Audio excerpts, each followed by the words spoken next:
importantísimo entender de que ahora en Latinoamérica, en las Américas, estamos viendo una ola de cumplimiento. Y consideramos una estupenda idea que lo que va a hacer es fortalecer la práctica de cada uno de los estudios jurídicos y firmas que le integran en cada una de las jurisdicciones. Queremos generar un ámbito de intercambio de opiniones, que siempre resulta obviamente enriquecedor. Por ello, para nosotros es fundamental tener un espacio común para que todos podamos compartir nuestra misma idiosincrasia. Realmente es una manera de generarle un valor agregado a nuestros clientes, ofrecerles esta herramienta que sabemos que les va a ser de mucha utilidad.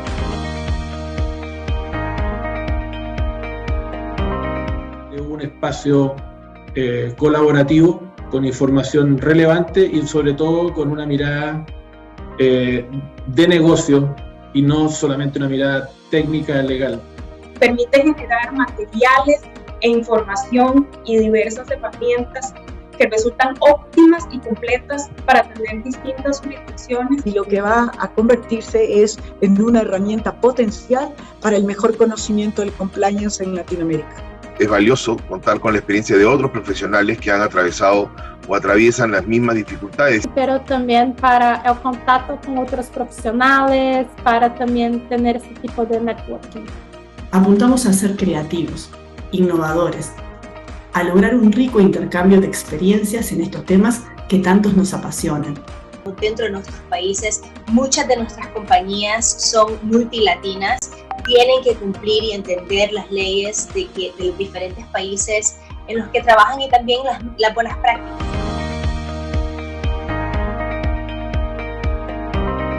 Hacer que el cumplimiento de la normatividad aplicable, ¿sí?, sea realmente benéfico. ¿Benéfico en qué? En todos los aspectos.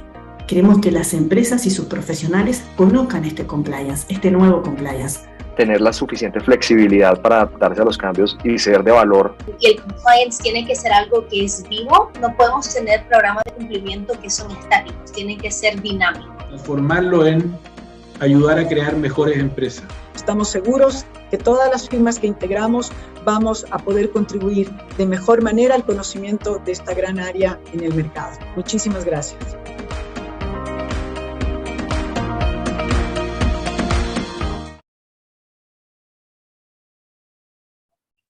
Muchas gracias. Qué emoción ver cómo parte un proyecto así de lindo con tanta gente y con, bueno, mucho trabajo y mucho tema para ver por delante.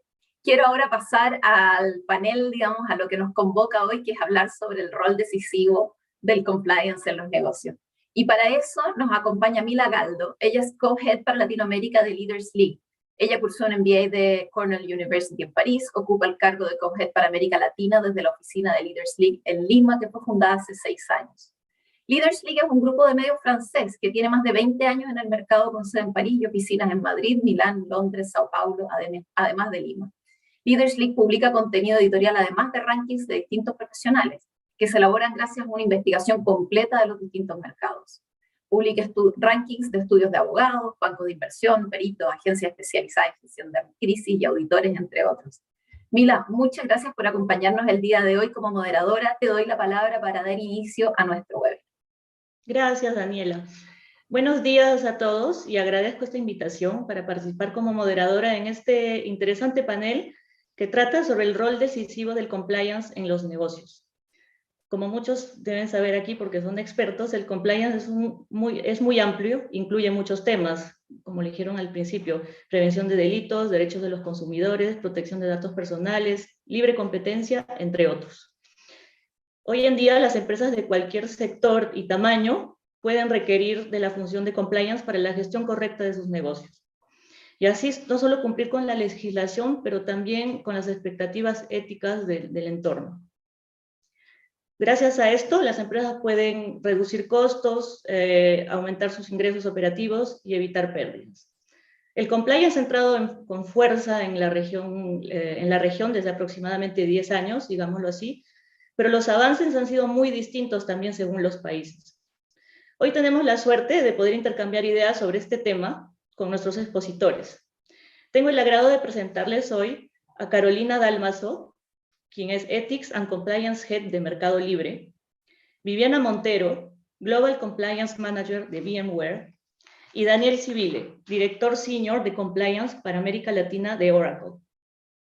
Sin más que decir, voy a empezar con la primera pregunta, que la voy a dirigir a Viviana, que es, ¿por qué el compliance es fundamental en cualquier empresa hoy en día, Viviana, según tu opinión? Bueno, primero que todo, muchas gracias, ¿verdad?, por la invitación y por abrir esos espacios de discusión tan importantes para seguir fomentando la cultura de compliance. Bueno, el rol que tiene compliance es fundamental, como bien lo dijiste. Ayuda a mantener, en palabras súper resumidas, una compañía en el camino correcto. Tener que una compañía tenga pues sus valores bien definidos y tenga a lo interno un área especializada en compliance o bien un asesor externo que pueda ayudar con este tipo de asesoría, definitivamente agrega gran valor a la compañía para poder conocer cuáles son sus riesgos, mitigarlos, y actuar socialmente y éticamente responsable también en la comunidad y en el país o en el área donde se desarrolle dicha compañía. Creo que compliance trae a la mesa un ingrediente muy importante que es la confianza, y como estaban diciendo también ahora en ese video, hoy en día la reputación de las empresas pues creo que es su mayor activo. Esto genera un crecimiento definitivamente económico, aporta a la venta o al brindar, ¿verdad?, sus productos y servicios, y el hecho de que dicha empresa cuente con una estructura o con políticas internas que generen esa seguridad para poder contratar, relacionarse, ser proveedor o lo que sea, definitivamente crea un ambiente muy, muy seguro. Creo que ese es como el principal aporte, esa confianza que brinda el tener un área de compliance. Daniel, ¿te gustaría agregar algo al respecto? Sí, de hecho, yo estaba incluso en dos cámaras acá porque estaba con problemas de conexión. Y el programa de compliance creo que puede ser traducir por lo menos una parte de nuestro trabajo en manejar el riesgo, ¿no? Yo percibí que en algún momento mi conexión podría no estar buena y ahí creé una medida de remediación para estar al tanto y poder ingresar en eso, en webinario, ¿no?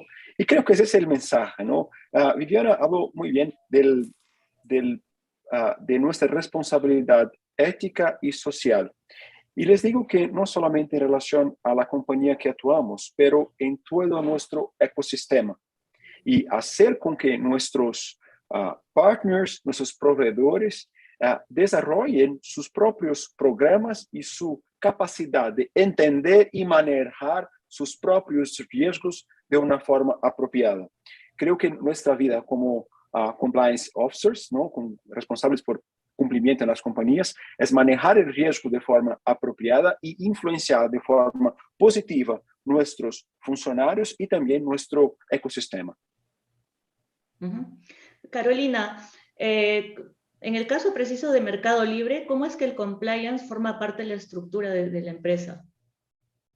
Bueno, nosotros hoy somos una estructura bastante interesante, bastante grande, que fue creciendo con el tiempo. Estamos creciendo y construyendo nuestro programa de compliance desde una base que ya teníamos, pero estamos yendo a tener un modelo mucho más maduro y de un compliance bien moderno que también esté en beta continuo, como decimos siempre, uno de los principios de Mercado Libre es estar en beta continuo, o sea que no sea algo rígido, que podamos acompañar al negocio en todo lo que hacen y no que seamos piedras en el zapato, ¿no? Entonces creo que eso es lo que hoy estamos tratando de construir en Meli, buscando acompañar desde obviamente hay regulaciones que tenemos que cumplir, hay cuestiones que son más rígidas que tenemos que cumplir, pero por otro lado también esto de crear una cultura, de generar valor en el negocio y poder a su vez generar confianza en todos los stakeholders que trabajan con nosotros, ¿no? En todos quienes nos miran. Hoy Meli es una de las compañías más grandes de Latinoamérica, si no la más. Seguramente nos miran bastante, entonces también un poco necesitamos ser parte de eso, ¿no? De generar ese valor en esta compañía. Entonces, realmente es un hito importante compliance para Meli, y en eso estamos, ¿no? En esto de construir y de generar valor en nuestros negocios. ¿Cuáles son los riesgos para una empresa hoy al no considerar implementar políticas de cumplimiento? No sé si alguno de ustedes quieren responder primero. Viviana, de repente. Sí, bueno, y creo que hoy vamos a hacer énfasis en eso, porque es realmente creo que lo que hoy en día da mayor valor a una compañía es su reputación, lo dije ahora. Entonces creo que los principales riesgos son los reputacionales. También creo que un gran riesgo es la pérdida de su talento, o inclusive la poca atracción de ese talento, la capacidad que tenga la compañía de retención. Hoy en día las personas creo que ven un poco más allá de el lugar donde trabajan, que ese lugar sea consistente con tus valores, ¿verdad? Y lo que hablábamos ahora de ser social y éticamente responsable. Entonces va muy de la mano también que estas compañías o estas empresas tengan políticas, mecanismos de reporte, y literalmente creo que walk the talk, ¿verdad? Que sean consistentes con su mensaje de valores y lo vean así. Y definitivamente ayuda a compliance, ética y cumplimiento, ayuda a crear esa cultura organizacional. Entonces creo que eso también podría ser un riesgo, una cultura organizacional débil, y sin lugar a dudas creo que la mezcla de todo esto da también un riesgo de pérdida de valor de sus acciones, ¿verdad? En el mercado. Y cómo se posiciona dicha compañía en el mercado. O sea, hoy en día el valor comercial de los productos o el valor real de la marca reside en la mente de los consumidores, donde definitivamente tener una buena reputación pues genera valor, que la gente pues está dispuesta a pagar si confía y cree en la marca. Daniel, ¿quieres agregar algo? Yo coincido con Viviana, ¿no?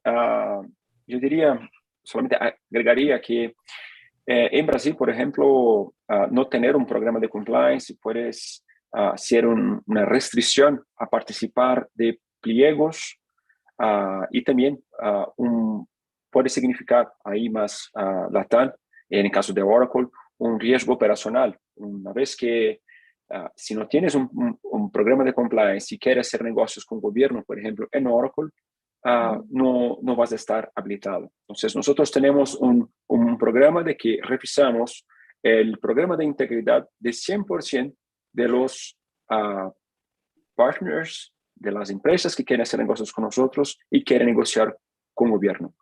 Tuvimos, por ejemplo, el año pasado, 260 revisiones de empresas con una actuación con ayuda de nuestros asesores legales, una revisión en detalle, y también con una sugerencia de mejorías en el proceso de compliance de la cadena de fornecedores que tenemos. Esto no solamente ayuda a nosotros, a la industria, pero a todo nuestro ecosistema. ¿Cómo interviene el compliance en entornos donde hay desarrollos de inteligencia artificial? ¿Cuál es el aporte a ese negocio? Carolina, ¿quieres? Sí, yo creo que ahí compliance tiene que estar bien cerca, ¿no? Bien cerca de los equipos de desarrollo, de los equipos de machine learning, para estar desde el núcleo, ¿no? Desde el inicio de estos procesos y de los procesos de trabajo con inteligencia artificial. Si esto se relaciona con algoritmos y demás, no pensemos que el algoritmo viene de la nada, o sea, el algoritmo se crea a través de personas. Entonces creo que ahí el aporte de compliance es sobre todo la transparencia, sobre todo a generar confianza con estos mecanismos de inteligencia artificial y que sean útiles para el desarrollo de los negocios y la rapidez en la que se desarrollan los negocios, ¿no? Entonces creo que ahí está el aporte de compliance en todo lo que es especialmente transparencia y buen relacionamiento de lo que es la inteligencia artificial en los negocios, ¿no? Viviana. Sí, me gustaría agregar, tiene muchísimo razón lo que bien menciona Carolina, y creo que muchas veces cuando hablamos de tecnología, siempre la regulación pues va un poco rezagada, pero en este caso, y quería recomendarles porque lo leí a inicios de este año, recientemente la UNESCO firmó un acuerdo con 193 países en relación a cómo ir implementando regulación relacionada con ética en la inteligencia, en desarrollo de inteligencia artificial. No especifica ni recomienda cosas, que yo creo que eso pues hubiera sido todavía mayor aporte, pero al menos se está comenzando a involucrar, y ahí hago la diferencia en lo que es ética y cumplimiento, ¿verdad? Van de la mano, y en este sentido creo que el tema ético viene a ser súper importante para el desarrollo de todas estas tecnologías, para que se busque promover transparencia, como dijo Carolina, promover la protección de derechos humanos, súper importante, protección del medio ambiente, que ahorita creo que está en la agenda de todas las compañías, el tema de sostenibilidad tan importante, y otro que es importantísimo, que es la protección de datos. Entonces, creo que el enfoque de ética y de compliance hacia inteligencia artificial tiene que ir completamente de la mano, y buscando, ¿verdad?, ese camino de que está perfecto crear tecnología y que podamos desarrollar cosas que nos ayuden en los negocios, en el día a día, pero siempre y cuando tenga, ¿verdad?, ese sentido detrás, que sea quien toma esas decisiones, quien hace esas programaciones, quien vende los productos o servicios, tenga un gran sentido ético y de responsabilidad con cumplir las normas regulatorias en el ámbito de inteligencia artificial. Daniel. Sí, de hecho, yo creo que el importante es tener los pilares necesarios del programa de compliance y utilizar la tecnología nos ayuda muchísimo, ¿no? Diferencias. Por ejemplo, tú puedes utilizar una automación simple en que si tiene un Excel, y ahí se obtienen los datos de ese Excel de una forma más rápida y de acuerdo con un algoritmo. Eso es una automación. O tú puedes también combinar una serie de indicadores, y esos indicadores con la utilización frecuente te puedes enseñar a la máquina de cómo hacer un análisis. Es el famoso machine learning. Por ejemplo, te vas a buscar en Excel, en 4 o 5 documentos, pilares o situaciones o indicadores que necesitas, y ahí después de un tiempo la máquina ya va a saber cuál es el intuito, cuál es el padrón que utiliza para sus análisis. O también, de una forma un poco más elaborada, se caminar para la inteligencia artificial, que la máquina, utilizando la información disponible, produce una serie de cálculos de forma a buscar el mismo resultado que ibas a tener con el machine learning, pero de una forma más rápida y utilizando herramientas que un humano no podría seguir. Entonces, esa es la diferencia básica entre automación, machine learning y inteligencia artificial, y que nosotros tenemos que utilizar en nuestro día a día, así, si posible, ¿no? Les doy solamente un ejemplo. Estamos trabajando en la due diligence de partners en que consideramos, por ejemplo, algunos indicadores como el ingreso, el número de empleados, la cantidad de negocios con gobierno y una serie de otros datos. Y ahí podemos generar un número, y ese número puede estar acima o abajo de los riesgos que nosotros atribuimos dependiendo del range de actuación que queremos con el partner. Y ahí conseguimos acelerar las revisiones de una forma más importante y atender el negocio de una forma más rápida.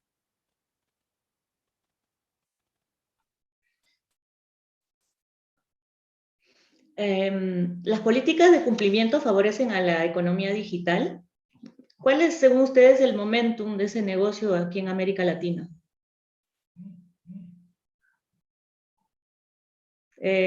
Carolina. Voy, dale.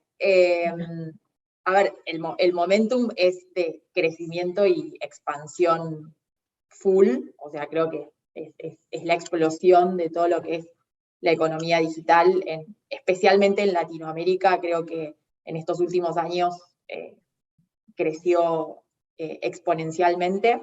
Yo creo que el compliance, como en todos los negocios, sí lo favorece. Yo creo que, o sea, creo fuertemente en que el compliance agrega valor a cualquier negocio y a lo que es economía digital aún más. Yo creo que economía digital está creciendo como bastante libre de regulaciones. Hoy ya está empezando la tendencia a regularlo y a tener muchas más cosas, más normativa que cumplir, pero creo que el compliance y también la ética, como decía recién Viviana, lo que hicieron fue darle un marco, ¿no?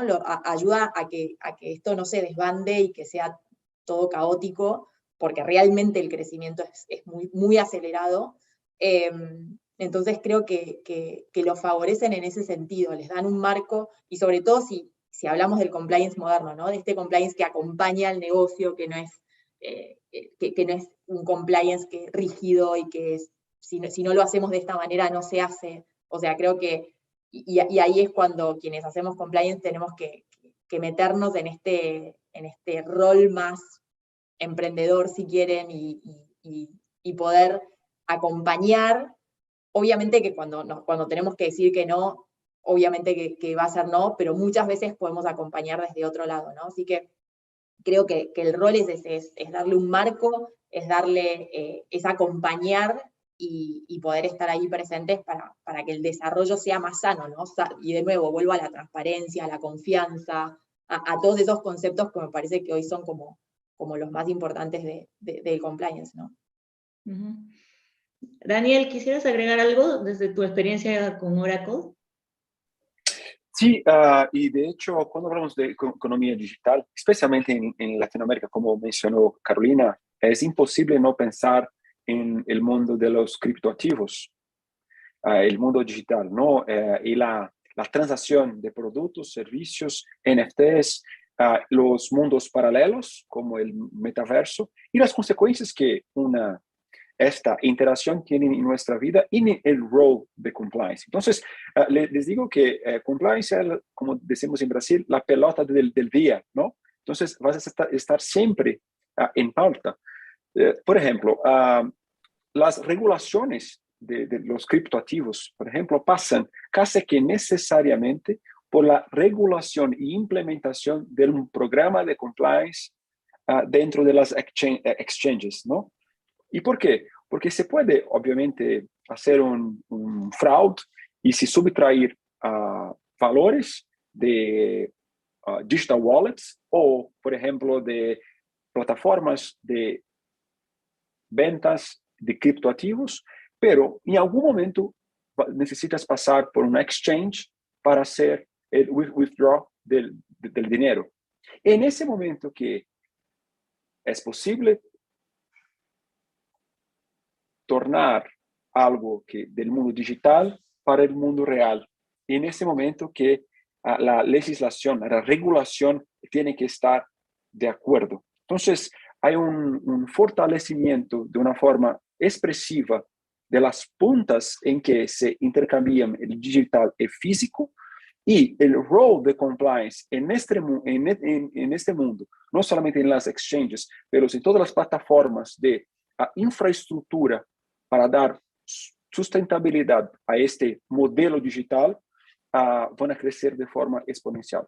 Por ejemplo, en Brasil existe una pesquisa reciente, ¿no?, que 40 o 41% de los brasileños tienen activos digitales, tienen criptomonedas, ¿no? Es un número expresivo. Ayer en el Senado Federal de Brasil estaban en pauta una discusión para regulación también con un incentivo tecnológico. El mismo discurso que tenemos hoy en los Estados Unidos, que a principio se posicionaron contra la expansión de los criptoactivos, pero ahora entienden que no pueden se quedar de fuera de la innovación tecnológica. Y si el business no puede estar de fuera de la innovación tecnológica, la posición de compliance, de asegurar el cumplimiento de las regulaciones, de las leyes internas, de las políticas internas y regulaciones externas, debe tener un papel principal. Entonces, yo veo ahí como un futuro muy próspero para nuestra área. Viviana, perdona que te interrumpa, Mila, pero es que este tema me parece fascinante, entonces quería simplemente complementar la pregunta, quizás para que Viviana también pueda aportar, porque la verdad es que en esto de la economía digital y el compliance, de alguna manera se combinan los elementos, digamos, del compliance en sus diversos aspectos, ¿no? Porque estamos viendo el compliance en temas de prevención de delitos y lo que puede pasar, digamos, con el manejo y justamente esto de las criptomonedas que mencionabas y todo, pero estamos viendo también temas de protección de datos personales y estamos viendo lo que tiene que ver con el compliance transnacional, con las operaciones regionales que además son inmediatas y que tienen que cumplir con diversidad de regulaciones. De alguna manera se combinan muchos elementos y todo además con esto del tema que por supuesto está detrás de todo lo que hacemos, que es la visión de la ética o de la integridad, que cuando se da en redes todavía hoy hay ciertos puntos difíciles, ¿no? Quizás no tanto en como cierto tipo de plataformas, pero en lo que llamamos en general redes sociales, que manejan mucha información, que muchas veces hay niños o menores, jóvenes, digamos, interviniendo, pero que tienen acceso a contenidos de todo tipo, y digamos, se cruzan muchas cosas, se maneja mucha información, de alguna manera es uno de los ámbitos en donde el compliance se aborda de manera muy, muy integral, ¿no? Entonces, un poco cómo lo ven, cómo lo viven desde los roles que les toca cumplir, esto de estar mirando muy diversos ámbitos de riesgo y respondiendo a muy diversos intereses y complejidades regulatorias en simultáneo, ¿no? Bueno, definitivamente, yo creo que por eso es que me apasiona tanto a mí trabajar en esto, porque no todo está escrito y constantemente hay, como decís, nuevas tecnologías y si bien es cierto, lo decían mis compañeros, hoy en día pues Internet nos brinda unas posibilidades maravillosas de expandir los negocios, pero esto también, ¿verdad?, trae ciertos riesgos y yo creo que la parte de compliance la veo en dos sentidos. Uno, que claramente el programa de compliance pues está para la protección de la compañía, ¿verdad? Y de sus colaboradores en general. Entonces creo que por ahí se puede trabajar en políticas relacionadas con fraude digital y cerrar portillos, por ejemplo, de suplantación de identidad en ventas y demás. Pero también yo lo veo en el sentido de que con todo el tema de economía digital, creo que también hay una responsabilidad de salvaguardar la información de nuestros clientes, ¿verdad? Y ahí es donde cumplimos también la parte de ser responsables éticamente y de generar esa confianza con el cliente, de que yo puedo llegar y comprar y tiene mecanismos de protección de mis datos. Y eso también, pues, creo que compliance ayuda a fortalecer esa relación entre compañía, clientes y proveedores para poder, pues, trabajar más armoniosamente.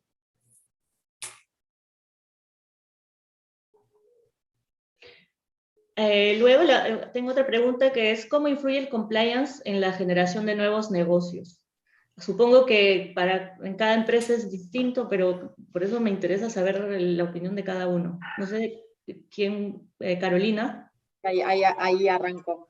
A ver, creo que fuertemente que compliance tiene que estar desde el momento 1 en la mesa de generación de nuevos negocios, y ese es una creencia fuerte y a su vez es un desafío tremendo en compañías, bueno, como Mercado Libre, que van a 1000. O sea, la generación y la creación de nuevos negocios, hay gente que está permanentemente trabajando en eso, y lo que hoy era un proyecto, mañana ya salió y ya ya estamos en vivo. Entonces, es muy difícil estar en esa mesa, pero creo que sin dudas le da a los negocios mucha previsibilidad, le da mucha contención desde el momento 1. Es mucho más difícil después volver y corregir cosas o tener que seguir un camino distinto al que estaba planeado cuando el negocio ya está o en marcha o está por ser lanzado. Por eso me parece que como buena práctica es súper importante esto de estar cerca, de saber qué se está gestando, de poder aportar. Y creo que esta posición del compliance acompañando, del compliance tratando de ser creativos en cómo acompañar esos nuevos negocios, y no solamente el compliance del no, esto no se puede, esto es restrictivo, probablemente al principio cuando comenzó, muy inflexible. Creo que en esta situación se convierte en un rol fundamental de la creación de nuevos negocios. Así que creo que tenemos que estar en esas mesas. Ojalá que todos podamos lograrlo. No es muy fácil, pero cuando generamos confianza en las personas que trabajan con nosotros y en las personas sobre todo de negocio, creo que ahí es cuando nos permiten estar en esa mesa, y no es algo forzado, ¿no? Es algo, bueno, natural. Así que bueno, me parece que ese es el punto. Viviana, ¿tú tienes la misma sensación que Carolina? Sí, definitivamente.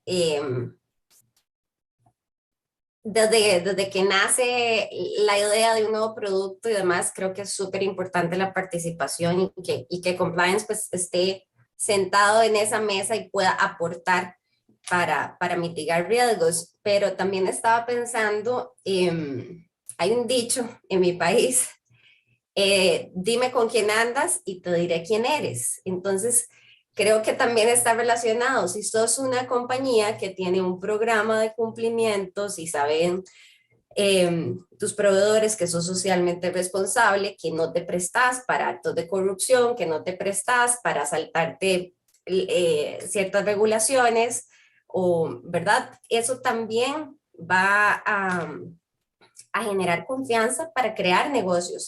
Creo que ¿verdad? Es una relación en doble vía, donde yo tengo que generar esa confianza para brindar mi producto, mi servicio, y así también mis proveedores quieran trabajar conmigo, que también Daniel lo ha hablado, que hoy en día y sobre todo en esta pandemia se ha hecho súper importante tener asegurados, ¿verdad?, con quién nos relacionamos, y así también se evitan gran cantidad de riesgos. Entonces,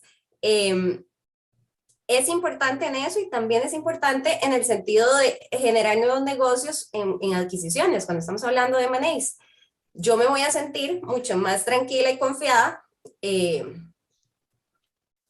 saber que estoy adquiriendo tal vez una compañía que tiene políticas, que las cumple, que tiene tal vez una persona a cargo que vela porque se lleven a cabo los procesos de la manera correcta. Entonces, no estoy diciendo que es libre de riesgos, porque por supuesto que no, siempre es súper importante hacer la debida diligencia, pero creo que también a la hora de valorar ese tipo de adquisiciones y M&As que se han dado, pues producto también de la crisis sanitaria, también genera ese gradito de confianza que se necesita para poder generar esa relación de negocio. Daniel. Sí, de hecho, yo coincido con todo lo que Carolina, Viviana mencionaron, ¿no? Y yo siempre hago una analogía, ¿no? De que tú puedes beber, sí.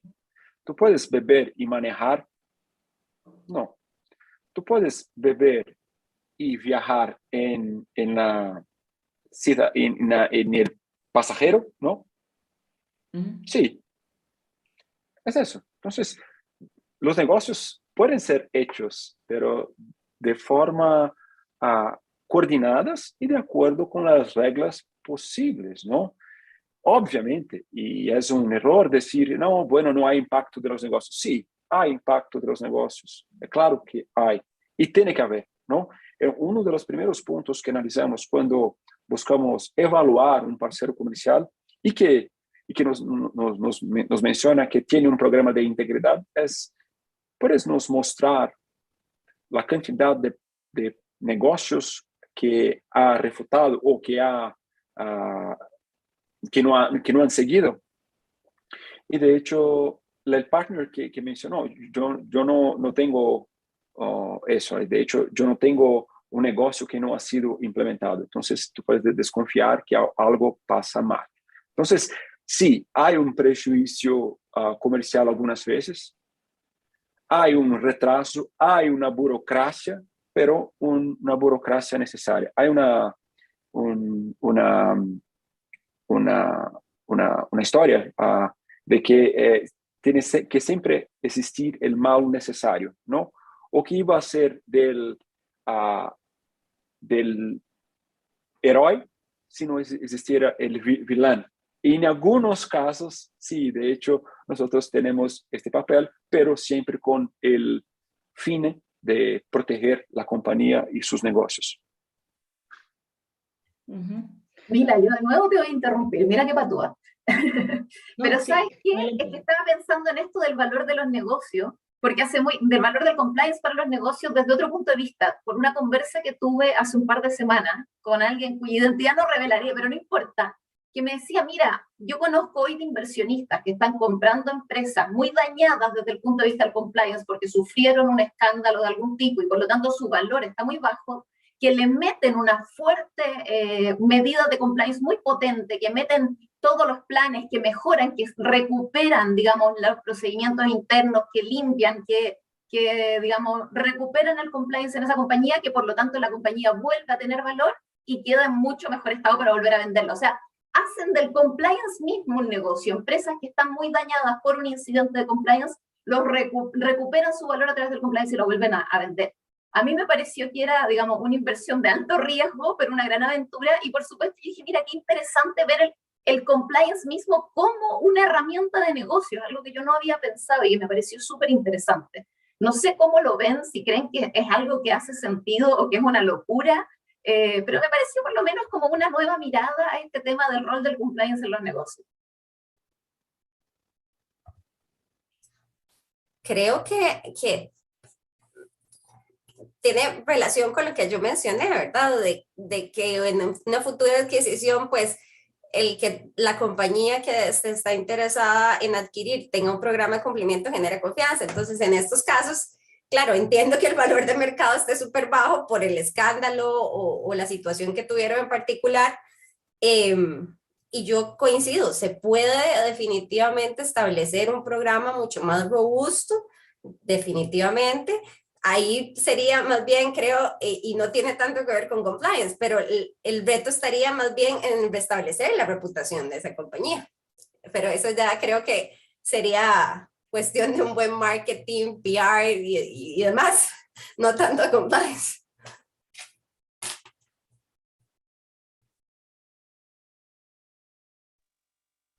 Creo que no hay duda, ¿no? El compliance tiene el significado de seguridad y credibilidad, ¿no? Yo fui invitado a hablar de compliance en la escuela de mi hija. Yo tengo 2 hijas de 8 y 4 años, cuando tenía 6. Y para explicar un poco de nuestro trabajo, yo preparé un slide con 2 coches, coches de un transporte escolar. Y mostré a ellas en cuál coche iban o decidían viajar si necesitaban ir a un encuentro de la escuela. Un roto, con la pintura toda vieja, y un otro bien aprumado, siempre con más bonito, ¿no? Y de hecho 100% de las crianzas decidieron caminar por ahí, ¿no? Y creo que ese es un ejemplo de due diligence, es un ejemplo de compliance en nuestra vida, ¿no? La tomada de decisiones, aunque en ese alegado primero en la escuela, y que podrían hacer el viaje de la forma, tal vez de una forma más rápida, el destino final, seguimos con el otro, porque el otro se muestra más hábil y de una forma más segura de llegarnos al mismo resultado, aunque tardamos algunos minutos a más. Carolina, ¿querías agregar algo?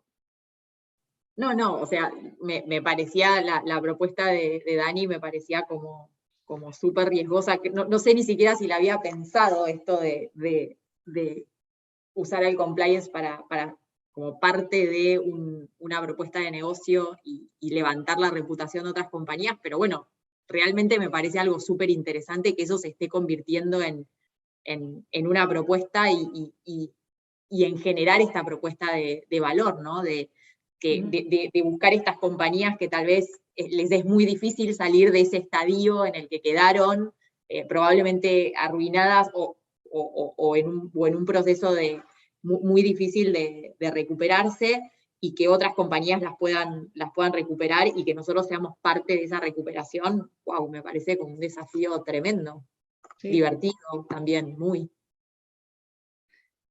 Yo tengo una pregunta. El compliance ha evolucionado diferente, lo que yo decía en mi introducción, en los distintos países de Latinoamérica. ¿Ustedes cómo han sentido eso en el momento de tener relaciones con otros países en los negocios? ¿Cómo los impacta eso? De repente algunos de ustedes sienten que en su país están mucho más avanzados que otros, entonces ¿cómo hacen para lidiar con eso? Si me permiten, yo arranqué en compliance hace más de 10 años, cuando casi en Argentina no se sabía lo que quería decir. Yo trabajaba en Walmart, empresa americana por excelencia, y empezamos con un programa súper agresivo de compliance y muy robusto, desde el momento uno. Y acá en Argentina era como algo rarísimo, que nosotros les estemos pidiendo este tipo de cosas. Las conversaciones con el negocio eran muy duras, y nosotros mismos éramos hasta muy rígidos, porque habíamos quedado como en esa posición de, bueno, esto tiene que cumplirse así, no hay forma de ver cómo hacerlo distinto, y creo que con el tiempo, obviamente en Argentina se convirtió en un tema súper importante. La gran mayoría de las compañías tienen al menos alguna cuestión de compliance y de ética, sobre todo en sus estructuras. Pero yo creo que también la evolución del compliance fue en esto que un poco traté de transmitir en todas las intervenciones que tuve, y es en dejar la rigidez, en estar cercanos al negocio, y que creo que esa es la parte que fue evolucionando mucho, y que creo que nos dio un lugar distinto a quienes hacemos compliance en las empresas, ¿no? Así que creo que eso fue, bueno, ni que hablar que cuando empecé no había nada, y de golpe, bueno, ahora es como un boom. Por todos lados hay gente que hace compliance, y empresas que buscan tenerlo dentro de sus estructuras, ¿no? Así que sí, evoluciona un montón. No sé si Viviana o Daniel quieren decir algo al respecto. Bueno, te puedo comentar, a mí me tocó, y ahora que veo, coincido con Carolina, yo también trabajé en Walmart, justo por esa época donde tocó implementar un programa súper robusto de ética y cumplimiento, con especialistas en diferentes áreas, laboral, anticorrupción y demás, y creo que fue un gran aprendizaje, porque realmente en Costa Rica o en Centroamérica todavía no se veía el tema de compliance. Entonces, creo que ha ido evolucionando su concepto. Poco a poco se han dado cuenta la importancia que tiene y cómo los beneficia, que a veces es muy difícil encontrar el beneficio, pero sí ha evolucionado. Pasó, creo que en un principio, de pensarse que era algo como penal por temas de corrupción, y creo que ha sido todo un proceso de awareness, de ir viendo que involucra un montón de áreas, un montón de temas, y que es parte también de crear una cultura organizacional. Vamos a ver, no es solamente tener ahí el soporte de un caso penal por un tema de corrupción o algo así, sino es que esté en el ADN de cada colaborador, de cada empresa, realmente. Yo creo fielmente que hay que romper un paradigma que creo que tal vez Daniel y Carolina van a coincidir conmigo, de pensar que somos unos stoppers o que hacemos que las cosas sean complicadas, cuando realmente lo que estamos haciendo es protegiéndolos. Pero como bien dijo Carolina, cuando te involucras en el negocio, cuando te comienzan a ver como un asesor o un partner estratégico, empieza a cambiar la relación, ¿verdad? No es constantemente de estar diciendo esto no se puede hacer, sino perfecto, hagámoslo, pero hagámoslo tal vez de esta manera para evitar cualquier riesgo.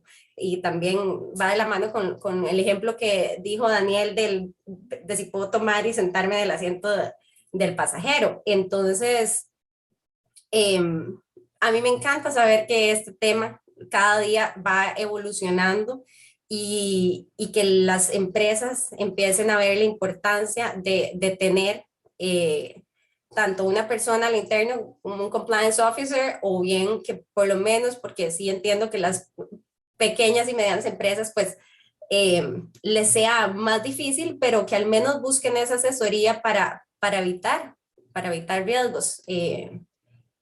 Y creo que estamos por el buen camino. Hay otros países como México, Argentina, o bueno, Brasil, que está, creo que muy, muy adelantados en el tema, pero bueno, creo que ahí en Centroamérica estamos tratando de ir corriendo y poniéndonos detrás de ellos y actualizando la misma regulación del país también. Yo coincido con Viviana, y de hecho la realidad se cambió mucho, ¿no? De 10 años atrás, cuando empecé a hacer entrenamientos en Argentina, Chile, Colombia, Perú, en Oracle, me recuerdo que una vez en los primeros, un partner se durmió en la primera cita, silla, ¿no? Entonces, ¿sabes? ¿Qué estás haciendo? ¿Dónde estoy? ¿Por qué estoy haciendo eso? ¿No? Y de hecho, ha sido parte de una evolución año após año. Por supuesto, en Brasil, con el tema de car wash investigation de Lava Jato, se cambió mucho el entendimiento y la necesidad de se implementar un programa de compliance. Entonces, creo que Brasil ahí se alejó bastante de los otros países. Pero un país que se ha destacado mucho es Colombia. Colombia, por la regulación de SAGLAFT, creo que se tuvo un impulso grande. La necesidad ahora de las compañías de tener un encargado de cumplimiento para el país ha sido muy bueno, una muy buena iniciativa, aún tal vez con un viés un poco más de lavado de activos, más financiero, pero bueno, todas las empresas que hacen negocios pueden ser entendidas como de alguna forma, como que tienen un brazo financiero, entre comillas. Por ejemplo, nosotros también logramos obtener una certificación de nuestro programa en Chile, en que nosotros hemos trabajado de una forma frecuente para mantener la subsidiaria alineada con los más altos estándares, y la certificación creo que ha sido un otro impulso para las compañías tener cómo, ¿no?, se proteger en caso de una demanda, de una solicitación de la justicia. Y coincido también con Caribe y Centroamérica, que aún creo que está un poco más retrasada en términos de entendimiento, pero el punto es, en Argentina, en Chile, en Perú, en Colombia, en Brasil tenemos subsidiarias, tenemos una operación propia, ¿no? Y en los países menores, nosotros tenemos siempre contamos con los partners, nuestros commercial partners. Y creo que ahí es el punto. Una cosa es cuando nosotros manejamos nuestro propio negocio y otra cuando contamos con terceros. Y ahí se incrementa de forma sustancial el riesgo. Interesante. No sé, Daniela, si tenemos, si podemos pasar a las preguntas del público o hacemos una pregunta Tenemos más. excelentes preguntas del público, así que me parece una muy buena idea. Ahora, son muchas preguntas, así que vamos a elegir algunas para ir contestando. Yo les voy a leer algunas, pero también invito a los panelistas a revisar ahí la sección Q&A y si quieren contestar alguna que les interese, por favor, me dicen, hay una pregunta que quiero contestar. Y a la gente que nos está escuchando, por favor, ya sea a través del chat o de la sección Q&A, vamos a ir respondiendo algunas preguntas antes de ir cerrando este evento, al que ya nos quedan unos pocos minutos, pero algo más antes de ir al cierre. Una de las preguntas interesantes que nos preguntaron a propósito de lo que estuvimos hablando de tecnología al inicio, dice, ¿qué papel juega la tecnología como herramienta potencial para la automatización y eficiencia en la gestión del cumplimiento de las compañías? Es una pregunta que nos manda Manuel Valeriano. ¿Cómo la ven? El rol de la tecnología como herramienta de automatización, de eficiencia, ¿cuánto se puede incorporar, cuánto no? ¿Cómo lo usan ustedes? ¿Cómo lo ven? Si querés ahí me sumo, Dani, creo que es fundamental. Así como compliance es fundamental para los negocios, la tecnología es fundamental para compliance, sobre todo, y es como en lo que nos estamos enfocando mucho también desde Meli, es poder hacerlo escalable, es poder hacerlo cumplible, es poder, con empresas con tanta cantidad de gente, de tan variados lugares, que tal vez algunos tienen acceso a tecnología, otros no, o sea, realmente es algo tan gigante y con crecimientos exponenciales también tan rápidos, ¿cómo llegás? Entonces, y cómo lo haces que pueda hacerse en cualquier lado, en cualquier momento, que sea esto de que sea escalable, sostenible. Me parece que hoy la tecnología es una de las herramientas más importantes o de las más importantes para poder hacer de un programa de compliance eficiente, sobre todo, ¿no? Si no, realmente nos quedamos siempre atrás. Ni que hablar en empresas de tecnología donde el corazón es la tecnología, ¿no? Pero creo que en cualquier empresa acompañar el armado de un programa de compliance con tecnología y con herramientas de tecnología creo que cumple un papel estratégico.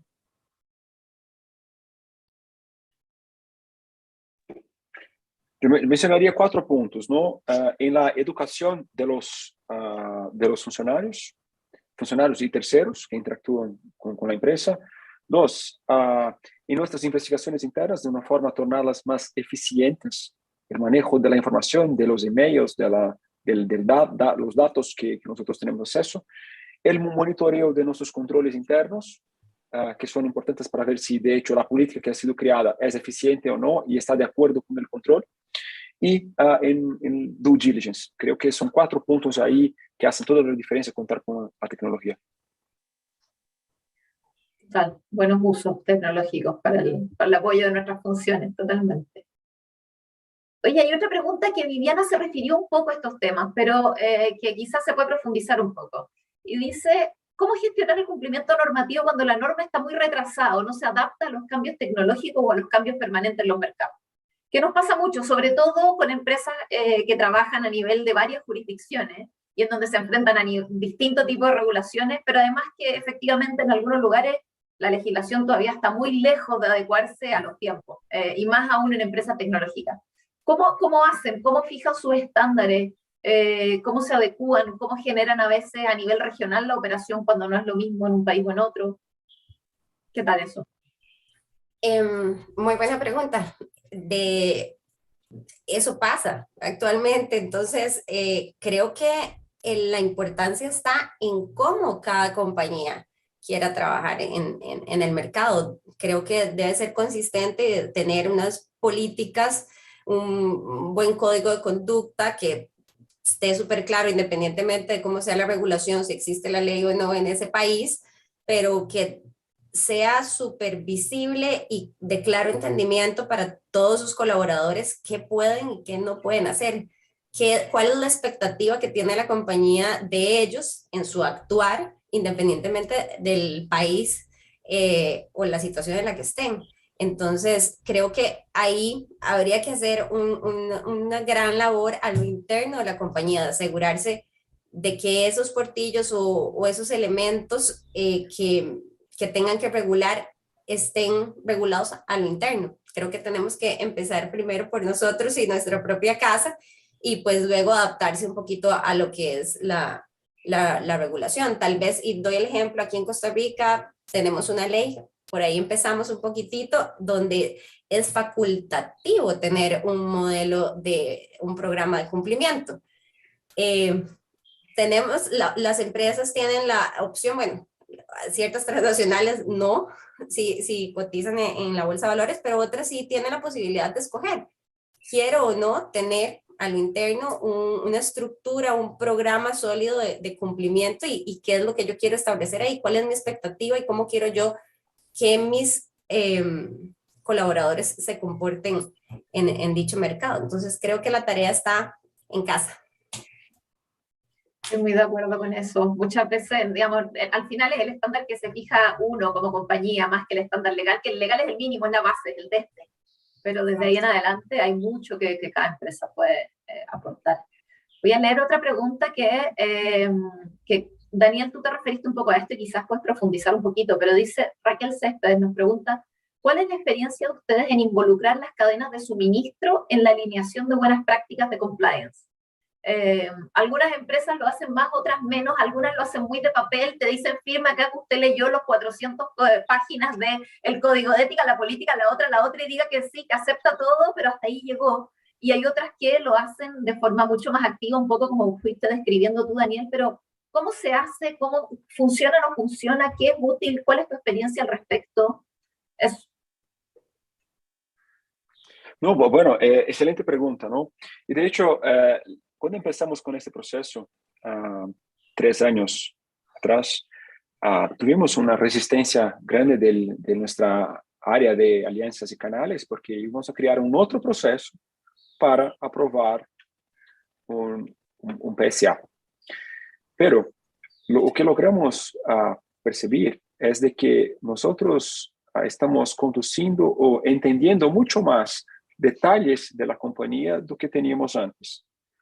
Ahora podemos nos certificar de la gobernanza de nuestros parceiros comerciales y, lo más importante, mostrar a una autoridad, si necesario, que nosotros aportamos la diligencia necesaria cuando empezaron a tratar, empezaron a hacer negocios con nosotros. El inicio, así como mencioné, me recuerdo de un partner nos envió nuestro propio código de conducta firmado. Bueno, yo tengo un código de conducta. No es eso. De hecho, tú necesitas crear su propio código, su propia política, sus propios controles. Creo que 80% de los partners entienden esta necesidad y empiezan a hacer un trabajo. Obviamente que hay partners que tienen una mayor estructura y otros con menor estructura. Y un programa de compliance tiene que se alinear de acuerdo con la operación y no puede ser algo estándar. Y creo que ahí ese es un trabajo importante, ¿no? De tener un judgment call para cada situación específica y establecer o que sería necesario para cada caso, pero partiendo siempre de un estándar, de los 9, 10 pilares que entendemos como necesarios, empezando por mostrar un soporte de la autoadministración, pasando por las políticas de compliance, los controles internos, o que especialmente aquellos que interactúan con nosotros en los negocios con nosotros, una auditoría de los controles, un monitoreo constante, un proceso de due diligence, de investigación y una actualización frecuente del programa de compliance. Y les digo, con la experiencia que tenemos hoy con los más de 400 empresas revisadas, ¿no? Nosotros podemos decir que mejoramos de una forma significativa el nivel de los partners. Obviamente, eso es costoso, eso es una inversión de tiempo, de dinero, pero es algo que agrega valor de una forma sustancial a la compañía, porque conocemos mejor nuestro parceiro comercial, podemos utilizar con una defensa en caso de cualquier pregunta de las autoridades, y podemos tener un manejo más próximo con nuestros socios de negocio. Interesante. Sí. Aquí hay otra pregunta, no sé si alguno de ustedes quiera responder. ¿Cómo establecer claramente la diferencia entre compliance, auditoría interna y el departamento jurídico? Algunas empresas han experimentado retrabajos. Yo ahí complemento porque hay varias preguntas que tienen como ese tema. Varios están preguntando por como tema orgánico, si se relaciona o se separa de jurídico. Si tiene que ser terciarizado el servicio. Claro, si se separa de ética y cumplimiento. No, hay varias preguntas en esa dirección. ¿Cómo se relaciona con la alta dirección? Entonces, quizás escapa un poquito así como de la mirada específica del valor en los negocios, pero es interesante pensar como orgánicamente dónde está el compliance y cómo se relaciona al interior de la empresa y con sus distintas áreas, ¿no? Especialmente con el área legal y con la alta dirección. Ahí creo que, y por lo menos lo que estamos trabajando en Meli es tener las 3 líneas de defensa, ¿no? Y sobre todo, creo que compliance, yo creo que tiene que estar separado de estas 2 áreas, de auditoría y de legales, para lograr objetividad, ¿no? Para lograr esto de poder, son áreas que se pueden complementar, pero que sí debieran estar separadas. Auditoría viene como al final, a revisar todo lo que se está haciendo en el proceso de negocios y demás. Legales es bastante más normativo y en la ejecución de, bueno, contratos, consultoría y demás. Y nosotros creo que tenemos que trabajar en este punto de cómo prevenir y ante las cuestiones que ocurran, no sé, algún incidente que tengamos, cómo podemos mitigarlo, ¿no? Entonces, creo que tendrían que ser 3 funciones separadas y claras en sus roles. A veces es difícil porque a veces se mezclan esos roles. Muchas veces si el que hace compliance es abogado, se choca ahí un poco con legales, o si tiene o si viene en su pasado de auditor, bueno, algunas cosas se mezclan ahí con auditoría, pero creo que a la larga debieran ser 3 funciones claras. El compliance officer tiene que tener trato directo con el C-level, con el CEO, y poder asesorarlos directamente, ¿no? Estar directamente en contacto con ellos, así como también el head de legal y el head de auditoría, ¿no? Cada cual en su rol debieran poder tener ese contacto con los ejecutivos de la compañía, sin duda.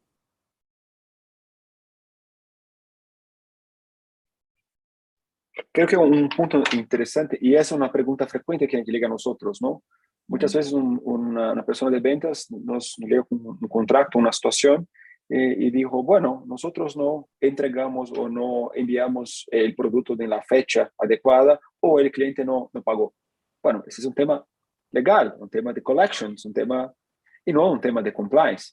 Entonces, tenemos que separar entre un tema contractual y una eventual inadimplência de una cláusula contractual de una situación de compliance, que es una potencial violación de las políticas internas basadas en nuestro código de conducta, en las políticas existentes, o de una violación de una ley local. Y auditoría, así como mencionó Carolina, puede ser una auditoría de compliance dentro de un pilar del departamento de compliance, pero también tiene que tener un escopo más amplio y mirar todos los controles existentes de la compañía y no solamente relacionados a los temas de integridad.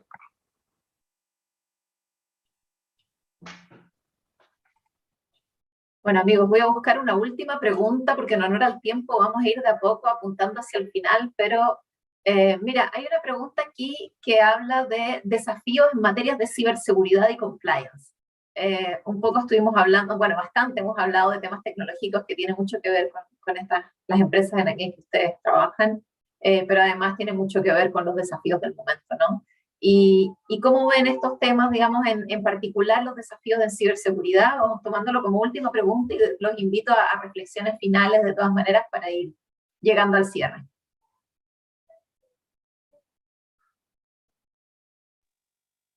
Yo tengo un amigo, y hablaba con él ese final de semana, ¿no? De la área de seguridad de la información, y que mencionó que el gran riesgo de un sistema, de la seguridad de la información de cualquier compañía es el humano.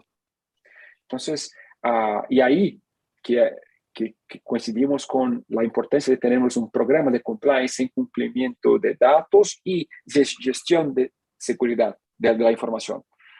Porque muchas veces los funcionarios, los terceros, los hackers, se utilizan de situaciones de gaps en los procesos digitales o en el sistema para mirar, para entrar.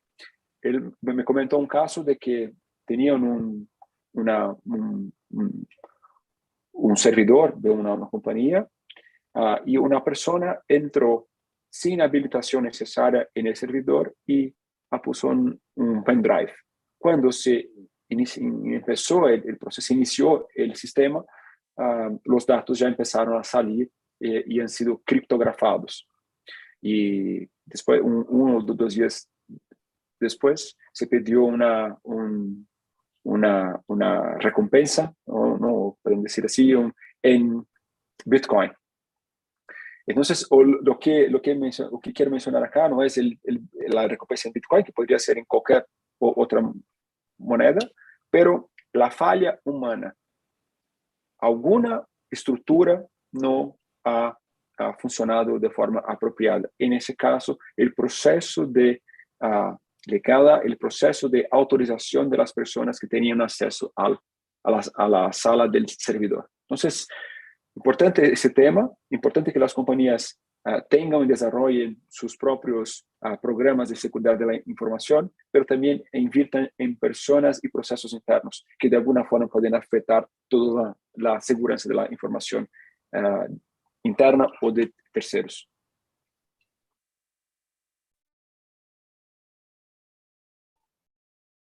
Bueno, amigos, estamos llegando al cierre de nuestro evento. Yo quiero realmente agradecer a nuestros panelistas, a nuestra moderadora Mila. Realmente ha sido un privilegio contar con ustedes el día de hoy para el lanzamiento de nuestra plataforma, escucharlos, conocer de su experiencia y de su visión sobre los desafíos que enfrenta el compliance en la región. Nuevamente aprovecho la instancia para dejarlos invitados a participar de Compliance Latam. Como les digo, a participar no solamente suscribiéndose para recibir el contenido, sino que participar activamente. Realmente esperamos que este sea un espacio de encuentro entre oficiales de cumplimiento, entre gerentes de compliance, entre directores y personas interesadas en el entorno del compliance, de participar, de opinar, de generar otros eventos como este o eventos en donde podamos comparar temáticas y regulaciones locales específicas. Sabemos que hay muchas materias que a nivel transnacional se pueden abordar y entender cómo se están regulando en distintos países y cómo lo podemos abordar para empresas que cubren distintas jurisdicciones, para participar con columnas de opinión, para grabar podcast. Estamos totalmente abiertos a recibirlo y a contar con su participación activa. Por supuesto, a nuestros panelistas como primeros colaboradores, pero a todos los que están aquí también viéndonos y acompañándonos en este lanzamiento. Nuevamente, compliancelatam.legal es nuestra web, nuestras redes en LinkedIn y en YouTube. Y bueno, seguiremos encontrándonos en futuros eventos, encuentros y actividades más adelante. Muchas gracias a todos. Gracias.